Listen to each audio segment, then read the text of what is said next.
Today we'll discuss about the largest excavators of the world, Caterpillar 6090 FS. When it comes to the largest excavators in the world, a few names dominate the industry: Hitachi, Komatsu, and Caterpillar. But among these giants, one machine stands above the rest, the Caterpillar 6090 FS. Standing at a towering 11 meters tall, that's as high as a 3-story building, and weighing over 1,000 tons, this beast is built for extreme mining operations.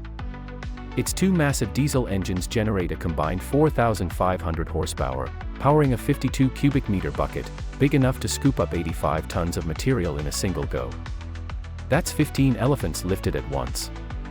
Now, while the Hitachi EX8000-6 and Komatsu PC8000-11 are also engineering marvels, they still fall short of the sheer size and power of the Caterpillar 6090 FS. With cutting-edge technology, unmatched digging capacity, and incredible efficiency, this machine remains the king of excavators in the mining world. So, what makes this machine so powerful? Let's dig in and find out. Love welding and heavy machinery? Subscribe to Fiaz Welding now. Get expert welding tips, epic machine builds, and powerful industrial content delivered straight to you. Don't miss out, hit that subscribe button and turn on the bell for the latest videos.